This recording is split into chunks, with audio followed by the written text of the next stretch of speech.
Bonjour et bienvenue sur le circuit de Ris aujourd'hui où on essaye la 354 temps KTM 2023.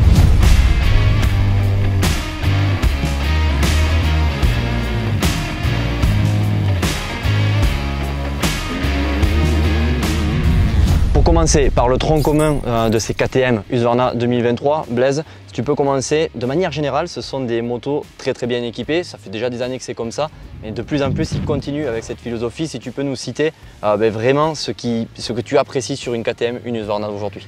À l'heure actuelle, on a déjà sur toute la gamme des embrayages hydrauliques. Ça, c'est un plus, et d'ailleurs des choses qu'on n'a pas sur d'autres marques, et moi je trouve que sur des motos à ce tarif-là, on se doit d'avoir l'embrayage hydraulique, ça y est, sur toute la gamme, que ce soit 2 temps, 4 temps. On a aussi le démarreur, 2 temps, 4 temps, donc ça c'est une bonne chose.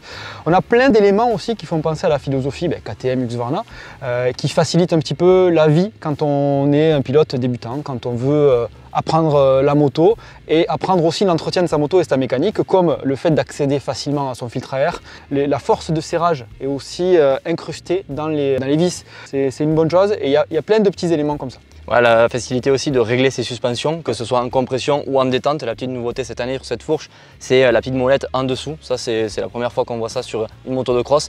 Donc c'est assez appréciable, et c'est vrai qu'on reste dans cette philosophie Husqvarna KTM avec des motos faciles d'utilisation et très ergonomiques. Pour conclure là-dessus sur ces généralités, on a des motos très bien finies avec un passage de câble plutôt ergonomique derrière les plaques, on le voit, c'est bien fini.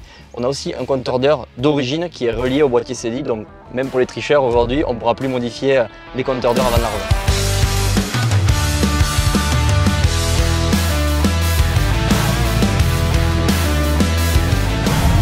Blaise, 350, c'est la cylindrée entre la 2,5 et la 4,5 dans la gamme 4 temps. Quand tu montes dessus, sur cette KTM, qu'est-ce que tu ressens? Ça, c'est comme toute la gamme KTM, c'est une moto avec un guidon plutôt plat, plutôt bas, une moto plutôt fine, donc une moto qui est quand même relativement maniable de par sa position et de par tout ce qu'on a d'origine, qui est plutôt bien équipée avec l'embrayage hydraulique, voilà, avec tout ce qu'on sait de cette moto-là. Donc c'est positif dans le sens où on achète une moto, mais elle est compétitive directement, que ce soit sur toute la gamme. On a des motos qui sont directement compétitives et équipées de pièces qui sortent un peu de la concurrence avec, comme on l'a dit, embrayage hydraulique et tout ça.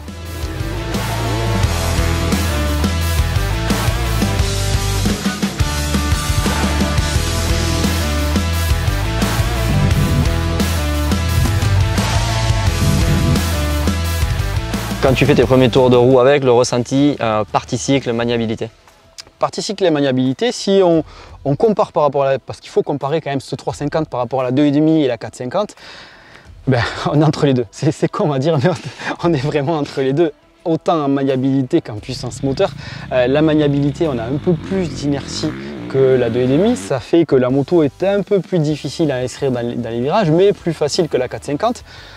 Sur la partie suspension, ce sont des suspensions qui sont correctes, qui sont plutôt bonnes. Sur le circuit qu'on avait aujourd'hui, on n'a pas pu tester énormément, mais c'est correct. On sent de suite quand les suspensions ne sont pas bonnes. Là, on peut dire que on ne va pas être pointilleux avec le test qu'on a fait, mais c'est plutôt des bonnes suspensions dans l'ensemble. Maniabilité correcte, sans être, on ne va pas dire la meilleure par rapport à ses concurrentes, parce qu'en 350, il y a assez peu de concurrentes, mais par rapport aux 2,5, 450, c'est un bon compromis pour certains pilotes. Au niveau de l'équilibre, suspension, avant, arrière, t'en as pensé quoi? C'est correct aussi. On peut directement sauter sans se faire peur. On sent que la moto, autant dans la boue que quand ça sèche, elle ne va pas talonner. Voilà. Il y a quelques réglages à faire pour adapter au niveau et au poids du pilote. C'est correct, c'est plutôt bon. Si on passe maintenant sur la partie moteur, la 3,5, voilà, on le répète, c'est entre la 2,5 et la 450. Pour autant, c'est une moto qu'on va pouvoir utiliser en compétition parmi les 450. On commence un petit peu par ton avis général, ton ressenti pilote, et après on verra si elle a sa place avec les 450. Justement, celle-là aussi, comme toute la gamme, bénéficie de 2 courbes moteurs. Et ça fait toute la différence dans le sens où on a 2 courbes moteurs. Et pour moi, on a une courbe moteur plutôt soft qui en fait un comportement d'une grosse 2,5, où on va pouvoir attaquer, se faire plaisir avec la moto, sans pour autant, voilà, ou à l'entraînement, on sera vraiment peut-être efficace pour certains et se faire plaisir pour d'autres à dominer la moto. Et on a une autre courbe plutôt hard où on a une petite 450 qui permet d'avoir pas mal de puissance. La puissance arrive un peu plus, entre guillemets, violemment que sur l'autre courbe. Donc on a vraiment deux comportements moteurs qui sont différents et qui permettent d'avoir toujours pareil, deux motos quasi différentes en termes de pilotage. Donc ça c'est positif et en tout cas c'est je pense un bon compromis pour le pilote qui veut faire de la compétition mais qui a les bras qui s'allongent de 5 cm à chaque fois qui fait une manche avec la 450, ou le pilote qui est un peu lourd sur sa 2,5 et qui se dit bon ben je vais passer au niveau au-dessus sans vouloir aller sur une 450. Tu penses toi sur un tour chrono que tu serais plus rapide avec la 3,5 ou la 450, et je vais pousser un petit peu plus loin, tu penses que sur une manche complète tu serais plus rapide avec laquelle des deux? Ça c'est difficile à dire, il faudrait le tester, on l'a pas fait aujourd'hui mais il faudrait tester des chronos avec, j'irai même plus loin, 2,5, 3,5, 4,50 parce que je suis pas sûr d'être plus rapide, enfin je sais pas avec laquelle je serai le plus rapide. Moi à première vue, je dirais que je pourrais être plus rapide avec la 3,50 parce que c'est le compromis, un peu le compromis idéal. La 4,50 un peu lourde, la 2,5 qui va peut-être en manquer sur certains circuits. Donc je pense que pour le chrono pur, c'est une arme. Pour la manche pure, ça peut être une arme aussi parce qu'elle fatiguera peut-être un peu moins que la 4,50 et encore. On va peut-être lui tirer un peu plus dessus, donc ça sera un peu plus cardio, un peu moins musculaire. Voilà, ça dépendra vraiment du pilote. Il y a moyen de partir devant avec une machine comme ça? Oui, clairement il y a moyen de partir devant. On a pas mal d'équipements, on va en parler après. On a le shifter, on a pas mal de choses qui peuvent aider à partir devant. Mais oui, en termes de puissance, on peut partir largement devant.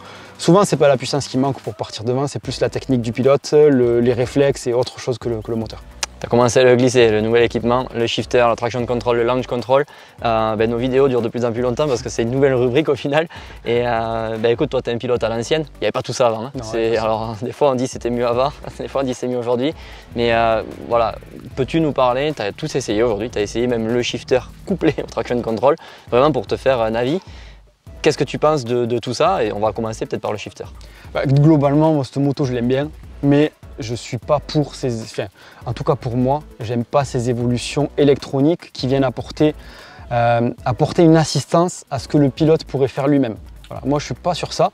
Ça pourrait être efficace, attention, hein, ça peut être efficace. Par exemple le shifter au départ, quand on met gaz en grain, et le shifter pour ceux qui ne connaissent pas, c'est passer les vitesses sans embrayer. Donc il y a une coupure à l'allumage qui permet de passer les vitesses sans embrayer, sans que la boîte prenne une gifle à chaque vitesse. Donc voilà, on reste gaz en grain, on passe les vitesses. Moi, en tout cas pas au départ, parce que je ne l'ai pas testé, mais en roulage, j'aime pas ça, dans le sens où on a des coupures qui arrivent à un moment où j'arrive pas à contrôler. On a des fois la coupure, je n'ai pas un bon feeling, un bon ressenti avec ça, que ça soit pour le shifter ou pour le traction control, parce que le traction control c'est pareil, c'est destiné à rouler dans la boue et à faire adhérer la moto dans la boue sans avoir à jauger sa puissance avec les gaz et avec sa poignée droite. Là bon, moi je préfère la jauger moi. Ça fait quoi le traction control concrètement? Concrètement, on accélère à fond et la puissance coupe à un moment donné. Donc ça veut dire que on va glisser un peu moins. Théoriquement, on va glisser un peu moins parce qu'on peut mettre gaz en grain sans avoir à calculer et sans avoir à passer son 3e, 4e rapport pour être sur le couple et jauger avec la technique plutôt qu'avec l'électronique. Voilà. Moi je suis pas pour, j'ai pas trouvé super efficace, en tout cas quand je l'ai essayé moi, en tout cas sur ce terrain.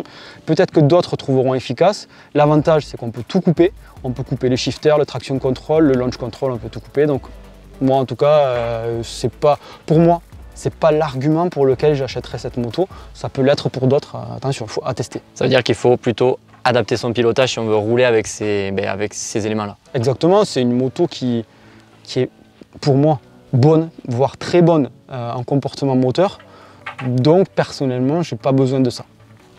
Cette moto, elle est destinée à qui?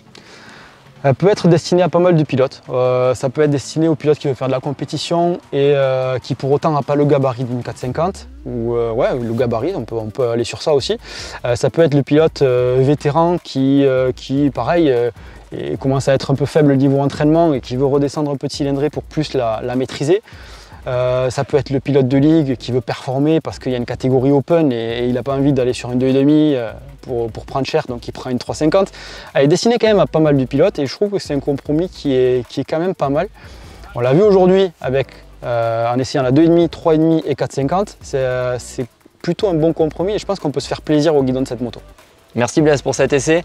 N'hésite pas à nous dire juste dessous en commentaire si tu es plutôt petite cylindrée, grosse cylindrée ou compromis avec la 350. Et de mon côté, je te retrouve très bientôt pour un prochain test sur MX Réflexion.